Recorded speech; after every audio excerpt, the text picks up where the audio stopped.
నేనైతే ఈ design paper పైన ప్రాక్టీస్ చేసి, హ్యాండ్ పైన డైరెక్ట్‌గా వేసుకుంటున్నాననమాట. అలా అయితే పర్ఫెక్ట్‌గా వస్తుందనమాట. గోరింటాకుతో డిజైన్ పెట్టుకోవడానికి ఇది పెన్‌తో డ్రా చేసి పెట్టుకోవడం అనేదైతే బెస్ట్ వే అనమాట. ఇంకా గోరింటాకు అంటే ఇష్టపడని వారు ఉండరు అంటే అతిశయోక్తి కాదేమో. పెళ్ళిళ్ళు, ఫంక్షన్‌ల సమయాల్లో అందరూ రకరకాల డిజైన్‌లు రకరకాల డిజైన్‌లతో గోరింటాకుతో మెరిసిపోతారనమాట. ఇంకా ఇప్పుడు ఆషాఢ మాసంలో ఉన్నాము. ప్లస్ ఆషాఢంలో బోనాలు ఇలా ఇంకా ఇప్పుడైతే కొత్తగా అందరూ ఆషాఢ మాసం వచ్చాక వారాహి నవరాత్రులు కూడా వేస్తున్నారనమాట. ఇలాంటి టైంలో ఇంకా వర్షాకాలం కూడా ఇలాంటి టైంలో గోరింటాకు పెట్టుకోవడం వల్ల చాలా అంటే చాలా ఆరోగ్యంగా ఉంటాము. అండ్ బెస్ట్ ఆప్షన్ కూడా నేచురల్ వేలో కెమికల్ ఫ్రీ ఉంటుంది కదా! సో, చాలా అంటే చాలా బెస్ట్ అనమాట గోరింటాకు పెట్టుకోవడం. అసలు గోరింటాకు ఎందుకు పెట్టుకోవాలి? అసలు ఈ సాంప్రదాయం ఎలా వచ్చింది? గోరింటాకు ఇంపార్టెన్స్ ఏంటి? అండ్ గోరింటాకు ఎలా పుట్టింది? అనే దాని గురించి అయితే తెలుసుకుందామండి. గోరింటాకుని పార్వతీదేవి అని కూడా అంటారు. ఇంకా పెద్దలైతే గోరింటాకు పెట్టుకోవడం అమ్మవారు ఆశీర్వాదం అని కూడా చెప్తారనమాట.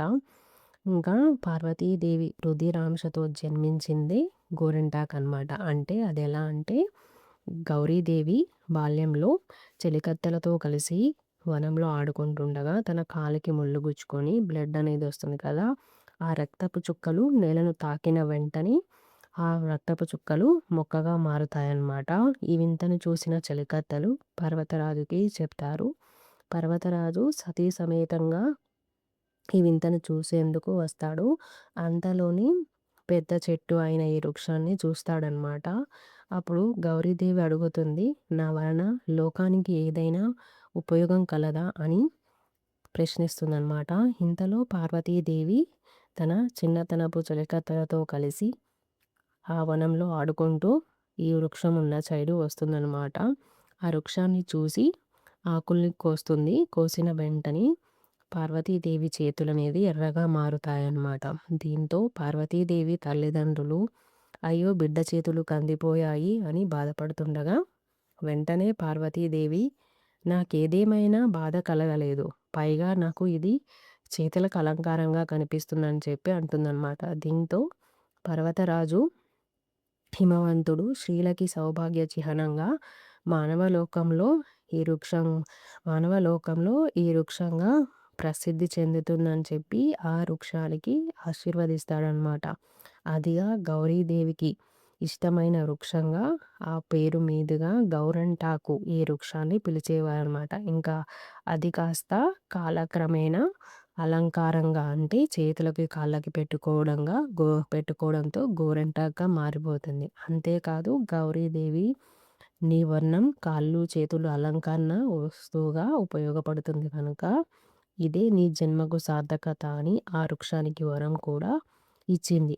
దీంతో అప్పటినుంచి జనాలు ఆ చెట్టు ఆకుల పసరుతో చేతులకి, కాళ్ళకి అందంగా తీర్చిదిద్దుకొని అలంకార వస్తువుగా ఉపయోగించుచుండడం ప్రారంభించారనమాట. అదే సమయంలో కుంకుమకు కూడా ఒక సందేహం కలుగుతుంది. నుదుటిన కూడా ఈ ఆకుల పసరుతో బొట్టుగా దిద్దుకుంటారేమో, దానివల్ల నా ప్రాధాన్యత తగ్గిపోతుందేమో అని చెప్పేసి గోరింటాకు అనుకుంటుంటే, ఆ విషయాన్ని గౌరీదేవికి చెప్పగా గోరింటాకు నుదుటిపై పెడితే పండుతుందని చెబుతుంది. కావాలంటే పరీక్షించి చూడు నిజంగా నుదుటిన పండదు అని. అలా ఛాలెంజ్ చేసుకుంటారనమాట. ఇంకా ఆరోగ్య ఔషధాలకు ఎందుకు గోరింటాకంటే ఇంకా ఆషాఢ మాసం ప్లస్ వర్షాలు కూడా వస్తాయి. వర్షాల సీజన్ కాబట్టి ఇంకా కొంతమంది గోరింటాకు పెట్టుకోరు. అస్తమానం వాటర్‌లో పనిచేసే వాళ్ళు వీళ్ళు ఉంటారు కదా! పొలం పనులు వెళ్ళే వాళ్ళకి, మట్టిలో ఇలా ఉన్న వాళ్ళకి గోరింటాకు పెట్టుకోవడం వల్ల కొన్ని చిన్న చిన్న అనారోగ్య సమస్యల నుంచి అయితే బయటపడతారనమాట. ఇంకా పూర్వం రోజుల్లో అయితే చెప్పాలంటే బాలింతలు ఉంటే వాళ్ళకి గోరింటాకు నూరి ముద్దగా చేసి మింగమని ప్రసవం టైంలో మింగమని ఇచ్చేవాళ్ళట. అది చేశారో లేదో నాకు తెలీదు గానీ, నాకు కొంచెం ఐడియా ఉంది. విన్నట్టు విన్నట్టు ఇది చేస్తారని చెప్పేసి. మీకు కూడా ఇది తెలిసినట్టయితే కామెంట్‌లో చెప్పండి. మీరు విన్నారా లేదా అని. ఇంకా అసలు మెయిన్ థింగ్ మాట్లాడుకోలే మనము. మంచి భర్త రావడానికి గోరింటాకు గల సంబంధం అంటే ఏంటి అనే దాని గురించి ఇప్పుడు యాక్చువల్లీ అంటారు గదా! తెలుసుకోవాలి మనం దేని గురించో నేను చెప్తాను దాని గురించి. ఇంకా నెక్స్ట్ వీడియోలో చూద్దాము. చలో బై బై క్యూటీస్. ఇంకా మీరు సబ్స్క్రైబ్ చేసుకోకపోతే లైక్, షేర్ అండ్ సబ్స్క్రైబ్ చేసి పెట్టుకోండి. మనము ఇంకా ఆషాఢ మాసం కొన్ని గోరింటాకు డిజైన్స్ ప్లస్ ఇంకా ఇప్పుడు ఫెస్టివల్ టైం కాబట్టి ఇలాంటి వీడియోస్ అయితే ఎక్కువగా చేస్తుంటాను. చలో రండి, నేను ఆఫ్టర్ వాష్ తర్వాత నాకు గోరింటాకు ఎలా పండిందో ఏంటో చూసేయండి. అందరూ అన్నట్టు గోరంటాకు పండితే పెళ్లి కాని అమ్మాయిలకి మంచి మొగుడొస్తాడు. పెళ్ళైన వాళ్ళకి మంచిగా పండితే, లేతగా పండితే మంచిగా చూసుకుంటాడని చెప్పేసి ఇలా అంటారు కదా! దీని గురించి నెక్స్ట్ వీడియోలో మాట్లాడుకుందాం. Please subscribe.